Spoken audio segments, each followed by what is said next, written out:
आणि त्या कार्यक्रमाच्या निमित्ताने उपस्थित असणारे कर्जत नगर परिषदेचे मुख्याधिकारी, माझा सहकारी सन्माननीय वैभवजी गारवे, सन्माननीय राहुलजी डालिमकर, सन्माननीय वसंतशेठ भोईर, सन्माननीय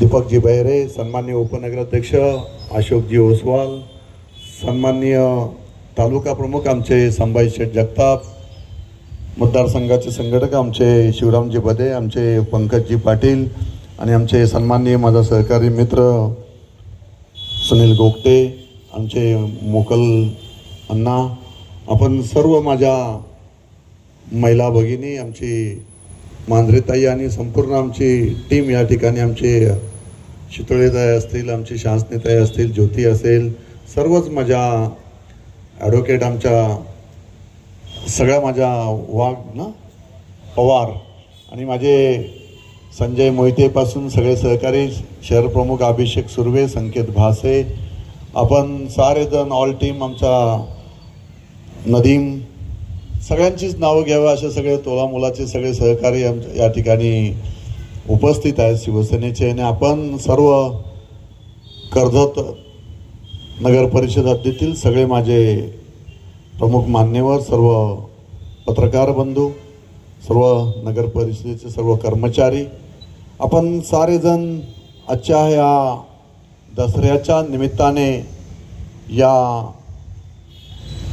नल पाणी पुरवठा योजनेच्या भूमिपूजनाप्रसंगी सारेजण उपस्थित आहात.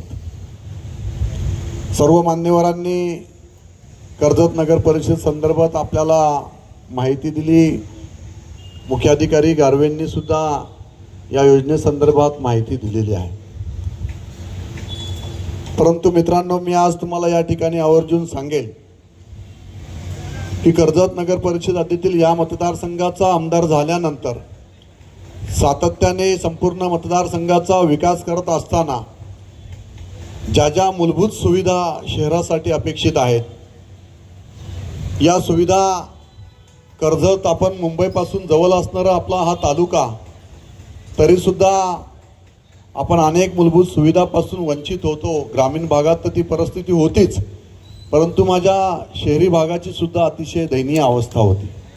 राहुलजी, आपण सारेजण नगर परिषदेचे असणारे, सर्व शहरात राहणारे प्रमुख पदाधिकारी आहेत, आपण प्रशासनामध्ये आपण या ठिकाणी काम केले, नगरसेवक म्हणून आपण चांगलं काम त्या ठिकाणी केलेलं आहे.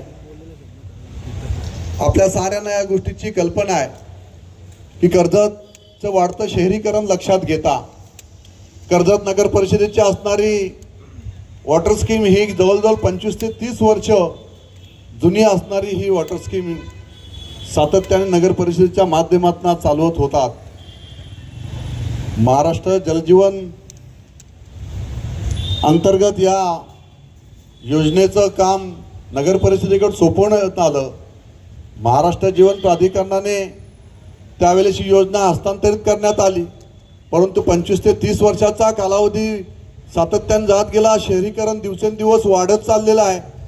वाढतं शहरीकरण लक्षात घेता नव्याने नल पाणी पुरवठा योजना ही आपल्याला आणणं आवश्यक होतं. आणि जसं मगाशी सांगितलं वसंत शेट्टी, की केंद्रामध्ये आपलं सरकार आहे, राज्यामध्ये सरकार आहे, नगर परिषद आपली आहे. आणि मग या साऱ्या परिस्थितीत असणारे आपण जे काही पेपरवर्क आपल्याला त्या ठिकाणी करायचे होते, तात्काळ वैभवजी गारवे आपण पूर्ण करून दिले. आणि आपण केंद्र शासन पुरस्कृत असणारी अमृत 2 ही योजना, या योजनेच्या अंतर्गत कर्जत नलपाणी पुरवठा योजना, सुधारित नलपाणी पुरवठा योजनेला जवळजवळ 57 कोटी रुपयाचा निधी आपण मंजूर करून दिला. आणि आज त्याचा शुभारंभ या ठिकाणी होत आहे. या गोष्टीचा मनस्वी आनंद या ठिकाणी होत आहे. ही योजना पुढे आता या योजनेची वाटचाल करत असताना जलजीवन शुद्धीकरण केंद्र याची क्षमता वाढवण्यासाठी ही क्षमता जवळजवळ 11 MLD ने आपण वाढवणार आहोत. आणि याचा मोठा फायदा आपल्याला सर्व वाढतं शहरीकरण शहरातील प्रत्येक नागरिकाला, प्रत्येक कुटुंबाला या ठिकाणी होणार आहे. कर्जत शहराची जर आपण रचना आपण साऱ्यांनी पाहिली तर आजूबाजूचा परिसर, गुंगा असेल, भिसेगाव असेल, आकुर्ला असेल, सिरसा असेल, किंवा या परिसरातून असणारे दैवली असेल, या साऱ्या परिसरातून असणारी ही आपली शहरीकरणामध्ये असली तरी गावची असणारी गावे या साऱ्या परिसरामध्ये नव्याने आपण त्या ठिकाणी पाण्याच्या टाक्या आपल्याला त्या ठिकाणी नव्याने घेता येतील आणि प्रत्येक वेळेला असणारी MSEBची समस्या आपण वेळोवेळी आपण त्या ठिकाणी जाणते आहात का MSEBची लाईट गेली तर पाणी हा खंडित व्हायचं आणि कर्जतकरांना पिण्याचं मुबलक पाणी आतापर्यंत मिळत नव्हतं. आणि म्हणून या साऱ्या गोष्टींचा विचार करून जसं आता विजय मांडेंनी या ठिकाणी सांगितलं की एक्सप्रेस फीडर ही आवश्यक असणारी गोष्ट होती आणि जवळजवळ 3.5 कोटी रुपये खर्च करून आपण एक्सप्रेस फीडर आपण त्या ठिकाणी बसवणार आहोत की जेणेकरून कायमस्वरूपी पाणी पुरवठा खंडित वीज पुरवठा खंडित न होता कायमस्वरूपी कर्जतकरांना पाणी पुरवठा व्हावा या दृष्टिकोनातून आपण उचललेली ही पावलं आहेत. आणि म्हणून या साऱ्या गोष्टींचा फायदा आपल्याला शहरातील प्रत्येक नागरिकांना त्या ठिकाणी होणार आहे. कर्जत शहराचा विचार करता कर्जतमध्ये वाढतं शहरीकरण लक्षात घेता दीपकजी बेहरेंनी सांगितलं ती सत्य परिस्थिती आहे की हा माहिती असणारी आपली 20 ते 25 हजाराची लोकसंख्या ही 50 हजारापर्यंत जाईल आणि त्यावेळेस कर्जतला खऱ्या अर्थाने ह्या समस्या जर आपण सोडवल्या नाही, ह्या मूलभूत गरजा आहेत, या सर्व आपण पाहिलं पाहिजे. शासन अतिशय कटिबद्ध आहे परंतु आपण दूरदृष्टी ठेवून त्या ठिकाणी काम केलं गेलं पाहिजे आणि त्याच दृष्टीने आपण कर्जतच्या दृष्टीने ही महत्त्वाची असणारी ही पाणी पुरवठा योजना आपण या ठिकाणी आणलेली आहे. या योजनेच्या माध्यमातून आता कर्जतला नव्याने डेव्हलपमेंट आपल्याला घेता येतील. नव्याने आता प्लॅन पासिंग करत असताना त्या ठिकाणी नवीन इमारत जरी उभ्या राहिल्या तरी आपण क्षमता आपल्याकडे तेवढी आहे की आपण या ठिकाणी 11 LMD पाणी आपण त्या ठिकाणी वाढून आपण देतोय आणि त्याच्यामुळे आपल्याला 11 MLD पाणी वाढवत असताना नव्याने जरी शहरीकरण आता वाढत चाललेलं आहे तरी त्याचा परिणाम त्या ठिकाणी होणार नाही कारण फ्युचरच्या 30 वर्षाचा कालावधी घेऊन आपण ते काम या ठिकाणी केलेलं आहे.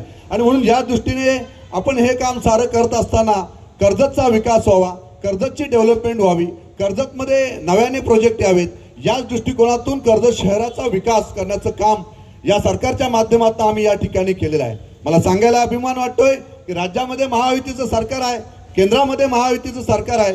महायुतीच्याच माध्यमातून ही जी काय विकास कामे आतापर्यंत या 5 वर्षाच्या कालावधीमध्ये आपण या कर्जत मतदारसंघामध्ये केलेली आहेत ते महायुतीला सर्व श्रेय जात आहे. महायुतीच्या सर्वच नेत्यांनी वरिष्ठ नेत्यांनी कर्जतकडे दाखवलेलं आपल्याला आपण साऱ्यांनी पाहिलं की आज सांगायला अभिमान वाटतं की आता कालपर्यंत मी माझ्या PA विचारलं की 5 वर्षाचा आता कालावधीमध्ये 4 दिवस माझे शिल्लक राहिलेले आहेत. या 4 दिवसांमध्ये आतापर्यंत या मतदारसंघामध्ये किती निधी उपलब्ध करून दिला तर त्याने मला सांगितलं की जवळजवळ साहेब 2900 कोटी रुपयाचा निधी आतापर्यंत कर्जत मतदारसंघामध्ये आपण आणलेला आहे. 1400 कोटी रुपयाचा कोंढाणा डॅमचं सुद्धा आपण त्याचा वर्क ऑर्डर सुद्धा आता काही दिवसात होईल आणि कामही सुरू होईल. आणि अशा पद्धतीने कर्जतची नंदनवन करत असताना या साऱ्या गोष्टी जेवढा निधी आपल्याला कर्जतकरांना अपेक्षित होता तेवढा निधी आपल्याला या 5 वर्षामध्ये राहुलजी आपल्याला मिळालेला आहे. या माध्यमातून जी कामे आता सुरू आहेत ही कामे संपूर्ण पूर्ण झाल्यानंतर खऱ्या अर्थाने ज्या पद्धतीचे आपण काम ज्या पद्धतीचा विकास या मतदारसंघाचं दूरदृष्टी ठेवून आम्ही या ठिकाणी केलेला आहे या संदर्भात प्रत्येक कर्जतकरांना या गोष्टीची जाणीव आपल्याला होईल की कशा पद्धतीची कामे आम्ही काय दूरदृष्टी ठेवून आम्ही काम कर्जतकरांसाठी केलेलं आहे. आणि म्हणून आम्ही शिवसेनेने आणि संपूर्ण महायुतीने पाहिलेलं एक स्वप्न होतं की माझ्या या मतदारसंघाचं नंदनवन केल्याशिवाय आम्ही राहणार नाही. याच दृष्टिकोनातून 5 वर्षामध्ये कर्जतचा असणार चौक कर्जत रस्ता असेल 100 कोटी रुपयाचा निधी आपण त्या ठिकाणी टाकला. अशाच पद्धतीने कर्जत ते नेरळ कॉन्क्रिटीकरण असेल, कर्जत ते मुरबाड कॉन्क्रिटीकरण असेल, कर्जत ते खोपोली कॉन्क्रिटीकरण असेल, हे सारे रस्ते आपण कॉन्क्रिटीकरण केले. हे कॉन्क्रिटीकरण करण्याचा उद्देश एकच होता की कर्जतमध्ये डेव्हलपमेंट यावेत, कर्जतमध्ये आपण त्या संदर्भात आपण येणारे प्रोजेक्ट आपल्याला आणता यावे. यासाठी आपण रेड कार्पेट आपण ज्याला म्हणतो तर रेड कार्पेट आपण चौक कर्जत रस्त्याच्या माध्यमातून किंवा कॉन्क्रिटीकरण जे इन्फ्रास्ट्रक्चर आपण तयार केलेलं आहे या इन्फ्रास्ट्रक्चरच्या माध्यमातून खऱ्या अर्थाने आपल्या साऱ्यांच्या लक्षात येईल की पुढील काळामध्ये कर्जतमध्ये कशा पद्धतीची डेव्हलपमेंट या ठिकाणी येणार आहेत. या साऱ्या डेव्हलपमेंट आपण या ठिकाणी आणत असताना कर्जत तालुक्यामध्ये कोणत्याही प्रकारची इंडस्ट्री या ठिकाणी नाहीये. मग आपल्या स्थानिकांना रोजगार कसा मिळणार तर रोजगाराची संधी उपलब्ध करून देत असताना पर्यटनाला आपण चालना दिलेली आहे. पर्यटनाला आपण त्या ठिकाणी आपण पर्यटन आपण जसं म्हणत असतो की आपल्याकडे येणाऱ्या प्रत्येक पाहुण्यांचा आपण मान सन्मान करत असतो. घरी येणाऱ्या पाहुण्याला आपण चहा नाश्ता जेवण या ठिकाणी देत असतो. मी माझ्या कर्जतकरांना सांगेल की खऱ्या अर्थाने जर आपल्याला कर्जतचं वैभव हे वाढवत द्यायचं आहे तर आपल्याला पर्यटनाला सुद्धा येणाऱ्या पर्यटकांना सुद्धा अतिथी देवो भव जसं आपण म्हणतो तर पर्यटक देवो भव ही संकल्पना प्रत्येकाला आपल्याला त्या ठिकाणी अंमलात आणावी लागेल. आपण जेव्हा पर्यटक देवो भव म्हणू तेव्हा पर्यटकांना आपण खऱ्या अर्थाने चालना देऊ. मी अनेक जगातले देश पाहिले, अनेक जगांमध्ये फिरलेलो आहे, अनेक जगाच्या देशांचा अभ्यास करत असताना आपण मलेशिया बघा, सिंगापूर बघा, थायलंड बघा, त्याच्यानंतर इंग्लंड बघा, या साऱ्या देशांची अर्थव्यवस्था ही पर्यटनावर चालत असते. मग पर्यटन हा मुख्य एक गाभा आहे. आपल्या कर्जत तालुक्यामध्ये असणारं माथेरान आपण पाहतोय, जवळजवळ आपल्याला 10 लाख पर्यटक दरवर्षी माथेरानमध्ये येत असतात. आणि याच माथेरानची आपण अर्थव्यवस्था जर आपण पाहिली तर पर्यटनावर त्या ठिकाणी चालते. परंतु या 5 वर्षामध्ये वसंत शेठ, आम्ही जे स्वप्न कर्जतचं पाहिलेलं आहे, याच कर्जतमध्ये मोठ्या प्रमाणात फार्म हाऊसची चैन असणारा कर्जत तालुका म्हणून आपण सारेजण कर्जत तालुक्यामुळे पाहतोय की आशिया खंडातला सर्वात मोठा फार्म हाऊसचा तालुका म्हणून कर्जत तालुक्याकडे पाहतो. ते सुरुवात आमच्या मागे बसलेले तवले मामांनी केलेली आहे. आमच्या भोसरीपासून 40 वर्षापूर्वी त्या माणसांनी, तवले मामांनी दूरदृष्टी ठेवून जागा खरेदी करून फार्म हाऊस प्लॉटिंग सुरू केलेलं होतं. आज ह्याच प्लॉटिंगवर अनेक मुंबईकर येऊन बसलेले आहेत. या मुंबईकरांच्या माध्यमातून नव्याने येणारा पर्यटक आपण सारेजण त्या ठिकाणी पाहत आहे की पर्यटनाच्या माध्यमातून बाजारपेठा फुललेल्या आहेत. सर्वसामान्य कुटुंबांना त्या ठिकाणी रोजगार मिळायला लागलेला आहे. सर्वसामान्य कुटुंबातील आपण त्या ठिकाणी 10 रूम चालू करून त्या ठिकाणी पर्यटक आपल्याकडे येत असतात. फ्रायडे, सॅटर्डे, संडे हा आपल्याकडे त्या ठिकाणी फुल चाललेला असतो. आणि ह्या साऱ्या गोष्टी आपण करत असताना म्हणून आपण इन्फ्रास्ट्रक्चर आपण कर्जतचं हे मजबूत करण्याचं आपण काम या 5 वर्षामध्ये केलेलं आहे. आणि म्हणून आपण एक शासनाच्या माध्यमातून या मतदारसंघाची एक सस्टेनेबल डेव्हलपमेंट व्हावी या दृष्टिकोनातून आम्ही प्रयत्न केलेले आहेत. एक शाश्वत विकास कसा असावा हा दूरदृष्टी ठेवून आम्ही या कर्जत मतदारसंघाचं काम आम्ही या 5 वर्षामध्ये केलेलं आहे. आणि म्हणून माझ्या सगळ्या कर्जतकरांना विनंती आहे, आपण सारेजण बुद्धिजीवी आहात. आपण कोणत्याही प्रकारच्या मताला विकले जाणारे नाही आहेत. आपण विकासाला प्राधान्य देणारे आहात. म्हणून माझी कर्जतकरांना या ठिकाणी विनंती आहे, सर्व व्यापारी बांधवांना माझी विनंती आहे का जो विकास या मतदारसंघाचा या कर्जतकरांसाठी मी केलेला आहे, हा विकासाचा अभ्यास आपण सुद्धा करावा. आपण प्रत्येक नागरिकांनी, शुद्ध नागरिकांनी करावा आणि दूरदृष्टी ठेवून या मतदारसंघाच्या विकासाला, विजनला आपण प्राधान्य द्यावं. असंच या निमित्ताने मी आपल्याला साऱ्यांना सांगेल. दसऱ्याच्या निमित्ताने आपण सारेजण उपस्थित आहात. आज भूमिपूजन सोहळा या ठिकाणी संपन्न होत आहे. हे खरोखर माझ्यासाठी फार अभिमानाची गोष्ट आहे की कर्जतमध्ये हा वॉटर स्कीमच्या माध्यमातून, जलजीवन मिशन अंतर्गत या योजनेच्या माध्यमातून हा भूमिपूजन सोहळा या ठिकाणी, अमृत 2 या योजनेच्या माध्यमातून या ठिकाणी होत असताना खऱ्या अर्थाने जल हे जीवन आहे. आपण सारेजण मानता की प्रत्येक घरामध्ये पाणी मिळालं पाहिजे ही संकल्पना देशाचे पंतप्रधान नरेंद्रजी मोदी साहेबांनी संपूर्ण देशभरामध्ये राबवलेली आहे. आणि ह्या गोष्टीचा सार्थ अभिमान आपल्या सगळ्यांना असला पाहिजे. प्रत्येक हर घर में जल ही संकल्पना त्यांनी राबवलेली आहे. आणि जल हे जीवन आहे. आणि म्हणून आपण या प्रत्येकाच्या दारामध्ये आपण पाण्याच्या रूपाने, कर्जतमधल्या प्रत्येक घरामध्ये जलच्या रूपाने आपण जीवन दिलेलं आहे. हे या निमित्ताने आपल्याला सांगेल. आपल्या साऱ्यांना मनापासून या ठिकाणी शुभेच्छा देतो, दसऱ्याच्या शुभेच्छा देतो. आणि जे काम आपण हाती घेतलेलं आहे या कामाला आपण सारेजण सहकार्य करतात. सर्व भारतीय जनता पार्टीचे कार्यकर्ते असतील, माझ्याबरोबर असणारे माझे शिवसेनेचे कार्यकर्ते असतील, महायुतीचे सगळेच घटक पक्ष माझ्याबरोबर प्रामाणिकपणे काम करणारे जे आहेत त्यांना साऱ्यांना बरोबर घेऊन जाऊन राहुलजींचं सहकार्य मोलाचं आहे. आपण पाहिलं की कर्जतचा या सारा विकास करत असताना ऐतिहासिक डेव्हलपमेंटला सुद्धा मी प्राधान्य कर्जत शहरामध्ये दिलेलं आहे. जसं आपण पाहताय की प्रवेशद्वार उभं राहिलेलं आहे. हे प्रवेशद्वार येणाऱ्या पर्यटकांना एक वेगळी दिशा, एक वेगळी चालना आणि खऱ्या अर्थाने कर्जतचं सौंदर्य काय हे या प्रवेशद्वाराच्या माध्यमातून नानासाहेब धर्माधिकाऱ्यांच्या रूपाने दिलेलं ते एक ऐतिहासिक नाव आपण दिलेलं आहे. जेणेकरून त्यांनी केलेलं कार्य, त्यांनी केलेलं समाजाचं हित किंवा आतापर्यंत समाज प्रबोधनाच्या माध्यमातून व्यसनमुक्त करण्याचं काम त्यांनी केलं. आणि म्हणून त्यांचं आपण प्रवेशद्वार त्या ठिकाणी केलेलं आहे की त्यांचे विचार स्मरण राहावेत या दृष्टीने. पुढे आल्यानंतर आपण पाहताय की परवाच आपली राहुलजीने आम्ही एकत्रपणे येऊन डॉक्टर बाबासाहेब आंबेडकरांच्या भवनाचं 5 कोटी रुपये मुख्यमंत्र्यांनी शब्द दिला आणि तो पूर्ण केला. त्याचं भूमिपूजन आम्ही केलं. एक ऐतिहासिक भूमिपूजन आतापर्यंत या मतदारसंघातलं जे झालं ते डॉक्टर बाबासाहेब आंबेडकरांच्या भूमिपूजनाच्या निमित्ताने आपण साऱ्यांनी पाहिलं. त्याच्यानंतर पुढे आल्यानंतर आपण पाहताय की महाराष्ट्रातली नव्हे तर जगातली सर्वात मोठी विठ्ठलाची मूर्ती आपण उभारलेली आहे. त्या विठ्ठलाच्या मूर्तीच्या माध्यमातून कर्जतमध्ये येणारा प्रत्येक पर्यटक, कर्जतकर हा स्वाभिमानाने, अभिमानाने आणि खऱ्या अर्थाने भक्तिभावाने त्या विठ्ठलाच्या चरणी त्या ठिकाणी नतमस्तक त्या ठिकाणी होत असतो. आणि ते एक पर्यटक स्थळ म्हणून कर्जतकरांचं, कर्जतची ओळख म्हणून यापुढे त्या प्रति पंढरपूरच्या रूपाने आपल्याला पाहायला मिळेल. त्यालाच लागून आपण परवाच आम्ही लोकार्पण सोहळा केला. तो कैलासवासी गजाननबुवा पाटील भजनभूषण सम्राट म्हणून त्यांची ओळख होती. 30 वर्ष सातत्याने त्यांचं स्मारक त्या ठिकाणी होत नव्हतं आणि ते स्मारकाचं आम्ही लोकार्पण केलं. प्रसाद बुवा त्यांचे चिरंजीव या ठिकाणी उपस्थित आहेत.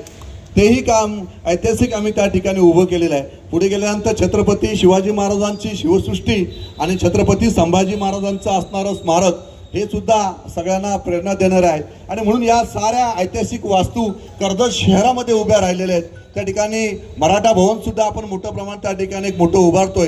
त्या ठिकाणी एक मोठं वाचनालय आपण करणार आहोत की त्या माध्यमातून UPSCच्या विद्यार्थ्यांना त्या ठिकाणी शिक्षण घेता येईल. यासाठी सुद्धा 1 कोटी रुपयाचा निधी आपण त्या ठिकाणी मंजूर करून दिलेला आहे. अजूनही 1 कोटी रुपये लागले तरी तौले मामा दिले जातील. परंतु आपण एक ऐतिहासिक त्या ठिकाणी मराठा भवन उभारावं जेणेकरून त्या ठिकाणी सगळे समाज एकवटले जातील. सगळ्या समाजांना त्या माध्यमातून प्रेरणा मिळेल आणि एक मोठं वाचनालय आणि त्या माध्यमातून UPSCच्या विद्यार्थ्यांना उच्च दर्जाचे शिक्षण त्या माध्यमातून तिथे मिळावं हा एक दूरदृष्टी ठेवून आपण तो प्रयत्न त्या ठिकाणी करणार आहोत. अशा पद्धतीने ही ऐतिहासिक कामे या संपूर्ण कर्जत शहरामध्ये या मतदारसंघामध्ये आतापर्यंत केलेली आहेत. आपल्या साऱ्यांचं सहकार्य आपल्या साऱ्यांचा आशीर्वाद हा कायमस्वरूपी अशाच पद्धतीने राहू द्या. पत्रकार मित्रांनी सुद्धा वेळोवेळी साऱ्यांनी सहकार्य आतापर्यंत केलेलं आहे. त्यांना सुद्धा दसऱ्याच्या मनपूर्वक शुभेच्छा देतो. उपस्थित प्रत्येक नागरिकांना शहरातील प्रत्येक नागरिकांना मनापासून दसऱ्याच्या शुभेच्छा देतो आणि या ठिकाणी थांबतो. जय हिंद, जय महाराष्ट्र. धन्यवाद आमदार साहेब. आणि आभार प्रदर्शनापूर्वी 2 मिनिटं आपण आपल्या जागी भारताचे ज्येष्ठ उद्योगपती सन्माननीय रतनजी टाटा यांचं दुःखद निधन 2 दिवसापूर्वी झालं. त्यांच्यासाठी आपण 2 मिनिटं श्रद्धांजलीसाठी आपण आपल्या ठिकाणी उभं राहून आपण त्यांना श्रद्धांजली व्हायचंय. एक साथ सावधान.